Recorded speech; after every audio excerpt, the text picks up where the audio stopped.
Hey, the Mad Hermit here, and in this video we're going to go on the Grand Tour in Shroud of the Avatar Pre Alpha Release 15. What is the Grand Tour? The Grand Tour is a way for the developers to showcase some of the new features and enhancements to the game since the previous release.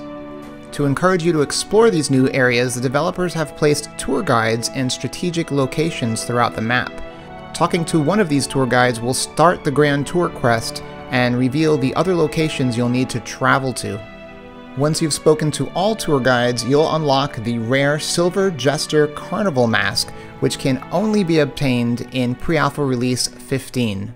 This item will be permanently linked to your account and available to you when the game ships. The first Grand Tour started in Pre-Alpha Release 10, and since then there have been 5 other rare rewards given, one for each release since. The only way you'll be able to get one of those hats going forward is by trading with a player who has completed the quest. So if you like rare items, you're going to want to make sure you come back each release. Alright, before we begin, let's take a look at the areas we'll be exploring. Up until now, we've been confined to the Hidden Vale, which is an island just northeast of the island of Novia, which is the main game world, where Shroud of the Avatar Episode 1 takes place. Now, we have been able to get to certain parts of Novia through Lunar Rift, but in Pre-Alpha Release 15, we're going to be able to explore it for the first time via the Overworld Map, which has been deftly designed by Abe Robertson. As this is pre-alpha and not all the scenes have been created and not all the work is done on the Overworld map, we're going to get to explore about 20% of it. This is enough to give you a good feel and appreciation for what Abe has accomplished. Let's take a closer look at the places we'll be traveling to so you'll have an idea of where they are in the map. The West Perennial Trail can be found due west of Arteris, right before this fork in the road. Following the southern branch of the fork in the road will take you to the Restless Woods. Solania can be found north and slightly west of the city of Arteris. The entrance to the Spectral Mines can be found tucked away in the Spectral Peaks. And finally, the Verdantis Shardfall and Black Blade Pass can only be accessed via Skiff from Arteris and Lunar Rift from Owl's Head, respectively. Alright, we're going to visit the tour guides in order of difficulty, and we're going to start in Owl's Head and check out the tour guide in Black Blade Pass. He's pretty easy to get to, and he's one of 2 tour guides that we'll have to access from the Hidden Vale. Upon arriving in Owl's Head, you're going to want to approach the Lunar Rift and hover your cursor over the center of the glowing orb. It's going to change destination points about once per minute. When it says Black Blade Pass, double click it to enter the Lunar Rift. This is a sneaky tour guide, and we're going to want to get to the bottom, right to the center there of the screen. And we're going to do so by climbing down the hill here to the left and work our way to the bottom. Once at the bottom, we're going to make a left and follow the path left into this little dead-end area. There'll be some bears that you'll have to kill. You're going to work your way all the way to the back, and then you're going to make a sneaky turn to the right and squeeze through the crevice here. This will take you to a cave, and if you follow the cave straight, you'll eventually come to the first tour guide. Make sure you double click the tour guide to engage in conversation and get confirmation that you have completed this leg of the tour. Next up, we're going to head to Kingsport, which is located southeast of Owl's Head. Once here, we can double click on the boat on the Overworld map that will give us passage to Novia without even having to enter Kingsport. Upon arrival, we get our first look at the new Overworld map for the island of Novia. Heading due west from Arteris, we'll be able to enjoy the sights and sounds and also make our way to our first destination, the West Perennial Trail. That can be found just about here. Upon entering the scene, we're going to follow the trail to the left and work our way back to about the midpoint of this particular scene. The tour guide can be found hiding behind the second large rock on your left. Once you find him, make sure you double click him and engage the conversation window to get credit for this leg of the quest. Next stop on the tour is Solania.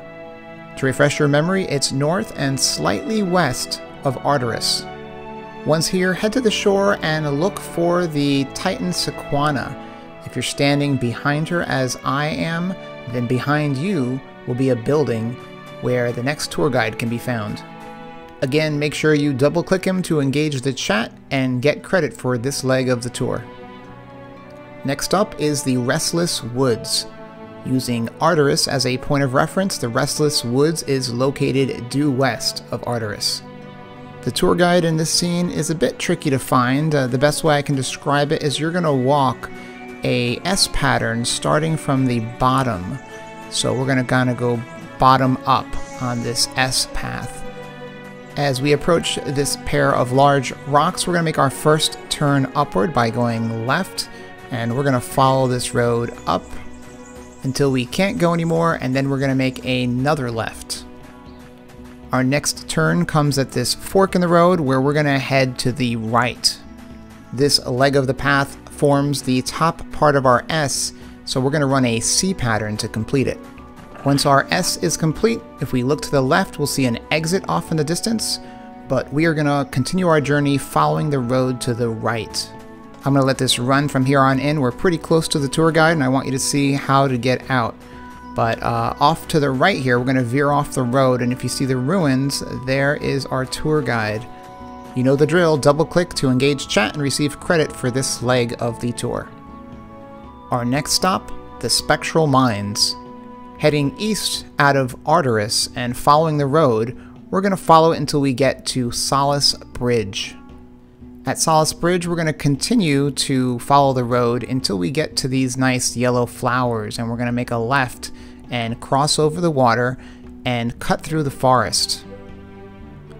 Once we exit the forest, we are going to follow the path. There's not a lot of choices here. You really can't get lost.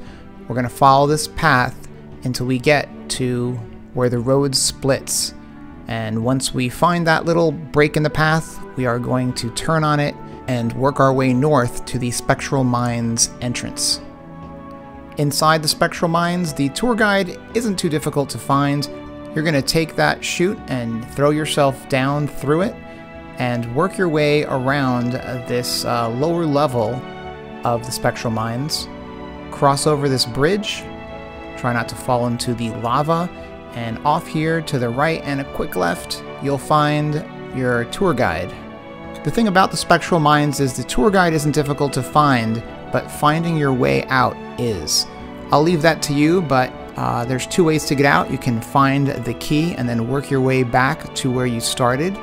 If you have a house placed, you can zone to it, or if you have friends online, you can zone to them. Zoning is accomplished by hitting the Enter key, typing /zone in the chat window, followed by the name of the person you want to teleport to. To get to our final tour guide, we're going to head back to Arteris. In Arteris, you're going to look for the 3 boats at the harbor. You're going to take the center boat, and that center boat will take you to Verdantis Shardfall.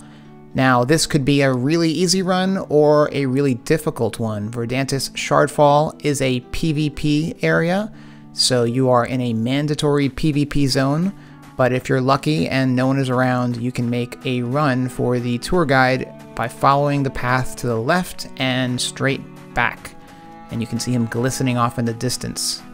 If he is your last and final tour guide, you might have to click on him twice, once to complete the quest, and once to receive your reward. Anyway, that's how you pick up the Silver Jester Carnival Mask in Shroud of the Avatar Pre Alpha Release 15. I hope you liked this video. If you did, give it a thumbs up. If you have questions or comments, leave them below, and I'll see you online.